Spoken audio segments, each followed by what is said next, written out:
A constipação intestinal é a principal causa de delírio no paciente hospitalizado. Uma alteração aguda aí do comportamento, principalmente no paciente já demenciado. Pode fazer uma alteração súbita aí do nível de consciência, de atenção, né? Então, nos pacientes internados, a principal causa dessa alteração cognitiva aguda, dessa alteração de comportamento, é por conta da constipação intestinal. Temos também alguns fatores de risco para o desenvolvimento da constipação intestinal, né?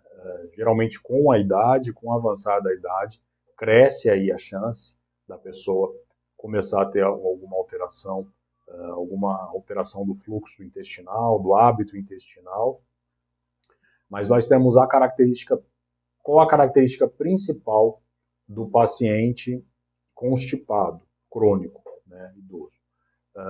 É paciente geralmente do sexo feminino, né, é um paciente acamado, ou paciente que não caminha, o paciente que não deambula, que a gente chama, o paciente que não se movimenta, que não faz atividade física.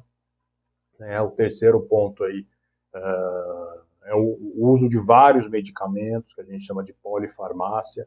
Então, o idoso que usa vários medicamentos tem maior chance também de desenvolver constipação intestinal, até pela interação entre os medicamentos e pelo próprio efeito adverso, efeito colateral do medicamento em si, né, que pode causar aí também constipação intestinal. Outro fator de risco são doenças psiquiátricas, como depressão, ansiedade, baixo poder aquisitivo também é um outro fator de risco para a constipação intestinal no idoso.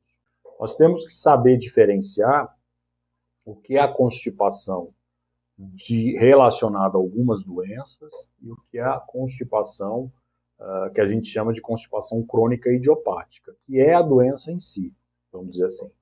Então, é uma alteração que pode acontecer com a idade, né, pode acontecer até mesmo em pacientes jovens, né, que tem uma constipação crônica, muitas vezes desde a adolescência, desde a infância, né, que podem levar aí até mesmo a idade, as faixas etárias mais avançadas, né.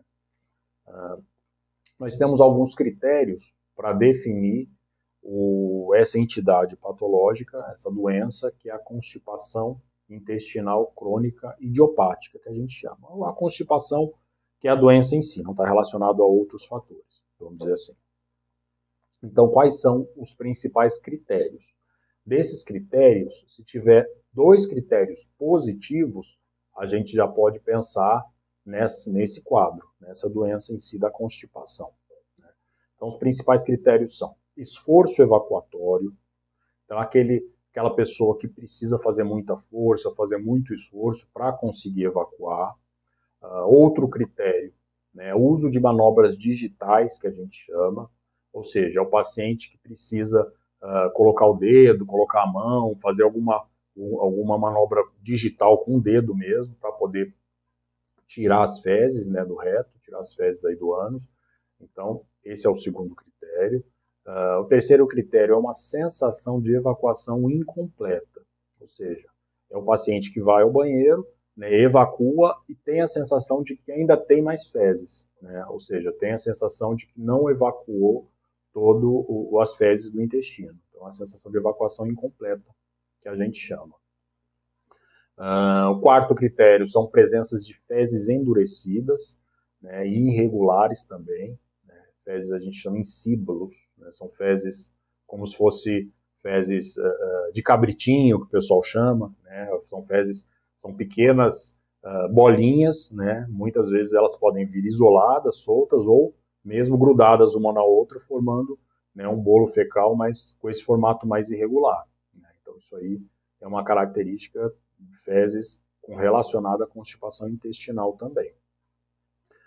Outro critério é a sensação mesmo de obstrução, né? Parece que tem alguma coisa, o paciente fala na consulta que parece estar entupido mesmo, parece que tem algum entupimento, né? Então, essa também é um outro critério. E, por último, é o número de evacuações por semana, né? Então, se o paciente estiver fazendo até 3 evacuações por semana, também entra como um critério diagnóstico para essa doença, que é a constipação intestinal crônica idiopática.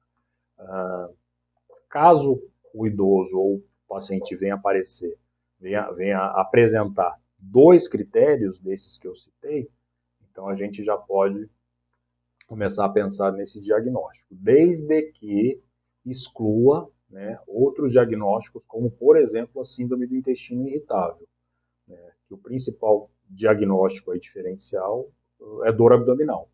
O paciente com síndrome do intestino irritável geralmente tem bastante dor abdominal, mas na fase de constipação dessa outra doença, que é a síndrome do intestino irritável, apresenta também alguns desses critérios. Então a gente tem que saber diferenciar isso aí. Mas esse diagnóstico aí vai ser o clínico, o geriatra, o gastroenterologista que vai dar. E outro ponto importante é que esses sintomas devem estar presentes pelo menos durante aí 3 meses. Então, às vezes o paciente comeu alguma comida diferente, o paciente saiu da casa dele, viajou, foi hospitalizado, está fazendo algum tratamento de curto prazo, como um antibiótico, né? Teve aí um quadro de uma semana no último mês, a gente não valoriza, a gente observa. Então, tem que estar esses sinais, pelo menos, né, com frequência, aí nos últimos 3 meses.